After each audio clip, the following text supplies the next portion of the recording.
जय श्री कृष्णा दोस्तों। हर हर महादेव। कैसे हैं आप सब? स्वस्थ और सुरक्षित होंगे। दोस्तों, आज मैं आप लोगों के लिए बहुत ही महत्वपूर्ण जानकारी अपने इस वीडियो के माध्यम से लेकर आई हूँ और आपको देने जा रही हूँ। इस जानकारी को प्राप्त कर कर आप मान कर चलिए, आपको कोई पूजन पाठ नहीं करना है, लेकिन अपना थोड़ा सा समय 5 से 10 मिनट आप यदि रात्रि में सोते समय यदि अपने आप को देते हैं, आपके अंदर इतनी ज़्यादा पॉजिटिविटी आ जाती है। आप जो भी कार्य करते हैं आपको उसमें सफलता मिलती है। आप जिस क्षेत्र में सफलता चाहते हैं आपको अवश्य मिलती है।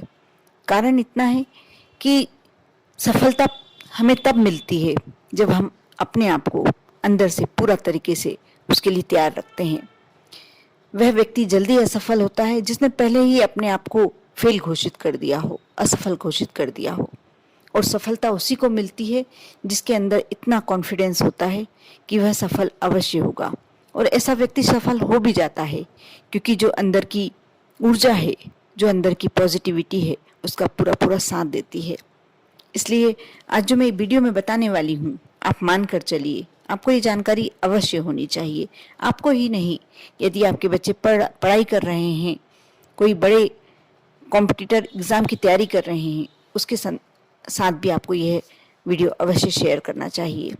आप ऐसे व्यक्ति को देख कर आप खुद को विश्वास होता होगा जो आपके समक्ष खड़ा तो है लेकिन बहुत ही उदासी लिए हुए। उसे लगता है कुछ अपने आप में उसने अपने आसपास नेगेटिविटी का घेरा बना कर रखा है।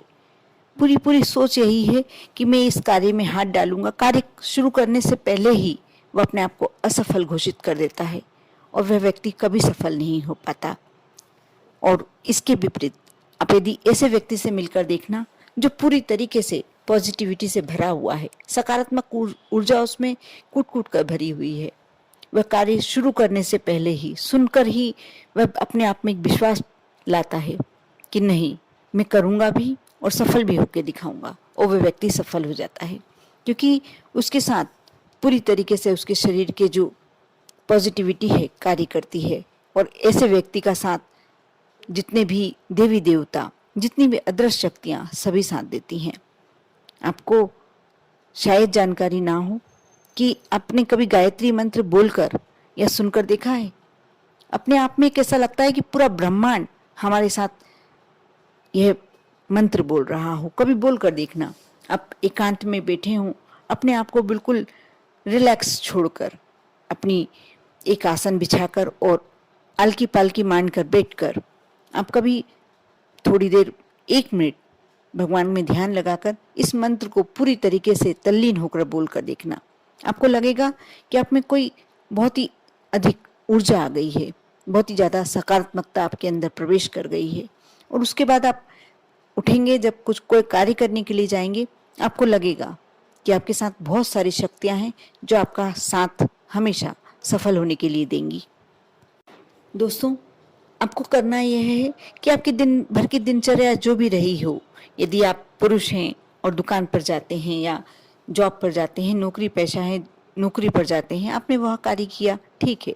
आपने दिन भर में भोजन किया, जो भी खाया पिया, उससे भी कोई फर्क नहीं पड़ता। लेकिन आप यदि महिला हैं, आप दिन भर घर का काम करती हैं, उससे भी कोई फर्क नहीं पड़ता। लेकिन आप जब रात्रि पे सोने के लिए बेड पर जाएं, आप चाहें तो बेड पर बैठकर भी ये क्रिया कर सकते हैं और आप चाहें तो नीचे आसन लगाकर बैठकर भी ये क्रिया कर सकते हैं। बिल्कुल रिलैक्स छोड़ दें अपने आप को, बिल्कुल दिन दुनिया से बेखबर। और यदि अच्छा है कि आप अकेले रहकर ये कार्य करें, नहीं करें, यदि ऐसा संभव नहीं है तो आप किसी के साथ रहकर भी ये कार्य करते हैं, उस समय आपको ये फील करना होगा कि मैं बिल्कुल एकांत में हूँ, मैं बिल्कुल अकेली हूँ। तभी ये कार्य आप अच्छे से कर पाएंगे। आप 1 मिनट भगवान का स्मरण करें, भगवान में मन लगाएं। उसके बाद अपने आप को ओम का उच्चारण 2-3 बार करें, जिससे आपके अंदर एक शक्ति आ जाएगी, धार्मिक भावना आ जाएगी, आस्था प्रवेश कर जाएगी और आप अंदर से बिल्कुल हल्के फुल्के हो जाएंगे। इसके बाद आपको गायत्री मंत्र का उच्चारण करना है। इसकी भी कोई सीमा नहीं है। आप 1 बार बोलें, 3 बार बोलें, 5 बार बोलें, 11 बार बोलें, 108 मन की माला फेरें, जितनी बार आप कर सकते हैं। लेकिन कम से कम 5, 7, 11 इतनी बार तो आपको करना ही चाहिए। आपके मन की जो भी इच्छा है, आपकी जो भी मनोकामना है, जैसे आप पढ़ाई से रिलेटेड कर रहे हैं, आपको कोई ऊंची पढ़ाई में जाना है या ऊंची पढ़ाई में सक्सेस होना है, तो आप जैसे सरस्वती देवी का जो भी बीज मंत्र आपको याद है, आप बीच में लगा सकते हैं। आपने एक गायत्री मंत्र किया, उसके बाद सरस्वती माँ का कोई भी मंत्र आप बीच में बोलें, फिर दूसरी बार आपने गायत्री मंत्र किया, फिर दूसरी बार आप सरस्वती माँ का मंत्र बोलें। इसी प्रकार आपको यदि धन की प्राप्ति करना है, आप धन के लिए कार्य कर रहे हैं, तो आप बीच में माँ लक्ष्मी का कोई भी मंत्र लगा सकते हैं, बीज मंत्र लगा सकते हैं। जैसे श्रीम, आपने एक बार गायत्री मंत्र बोला, उसके बीच में फिर आप श्रीम करके अपने मंत्र का उच्चारण करें, बीज मंत्र का उच्चारण करें। उसके बाद फिर से आपको गायत्री मंत्र का उच्चारण करना है।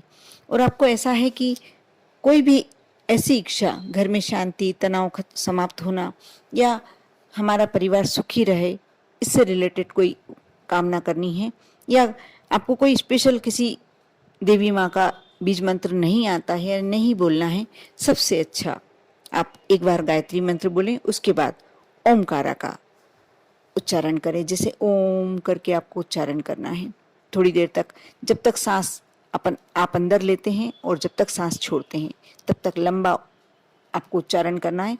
जरूरी नहीं है कि उच्चारण बाहर तक आए, आप अंदर के अंदर भी कर सकते हैं। और ये कार्य करते हैं, उसके बीच में जब आप उठने लगे, जितनी बार आपको करना है उतनी बार कर लिया, उसके बाद उठने लगे, उस समय आप भगवान से विनती करें, प्रभु से विनती करें, जिसको भी जो भी आपके इष्ट हैं उनसे कर सकते हैं। इसमें भी आपको कोई स्पेशली किसी भगवान का नाम लेके नहीं करना, आप जिसकी भी पूजन करते हैं, जिसको भी मानते हैं, उनसे विनती करें कि मेरा ये कार्य आपको करना है। आप गुरुवार से शुरू करके 21 दिन कंटिन्यू भी कर सकते हैं, और चाहें तो 21 गुरुवार प्रति गुरुवार आप ये कार्य कर सकते हैं। गुरुवार से शुरू करना श्रेष्ठ फलदायक होता है, इसलिए गुरुवार का मैंने बताया। और आपको कुछ भी रख के नहीं बैठना, ना दीपक लगाना है, ना अगरबत्ती लगाना है, ना कोई विशेष व्यवस्था होना। भगवान के स्मरण के लिए आपको कोई भी वस्तु की आवश्यकता नहीं होती।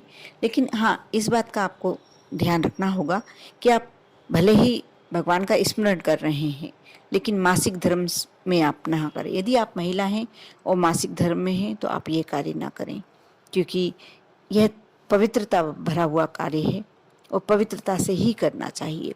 बस उन दिनों को छोड़ दें जब आप अपने आप को भगवान की पूजन की योग्य नहीं समझते हैं, उस कार्य को उस समय के लिए ना करें।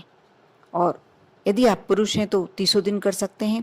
किसी दिन कोई कारण से स्किप हो जाता है तो कोई प्रॉब्लम वाली बात नहीं है। बस आपको ध्यान रखना है कि यदि कोशिश करें कि कंटिन्यू में आप 21 दिन करें, या कंटिन्यू 21 गुरुवार तक आपको करना है। वैसे आपका कार्य, ये मेरे को पूरा विश्वास है कि 21 दिन के अंदर ही आपका कार्य हो जाएगा। लेकिन आप यदि करते हैं और एक बार में आपको एक ही मनोइच्छा रखनी है, एक ही मनोकामना रखनी है, आप देखना आपके कार्य को सिद्ध होने में कोई एक भगवान आपका साथ नहीं देंगे, पूरा ब्रह्मांड आपका साथ देगा। कहते हैं कि शिव के नाम का जिसने भी ओमकारा का जयकारा लगा दिया, उसका कोई कार्य सिद्ध होने से रुक ही नहीं सकता।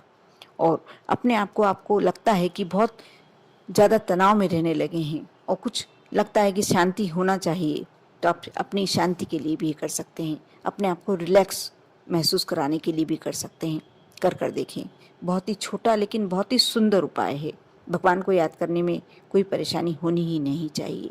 बस आप ये भगवान को स्मरण करने के लिए कर रहे हैं, ये सोचकर भी आप ये कार्य कर सकते हैं। कर देखें। ओम नमः शिवाय।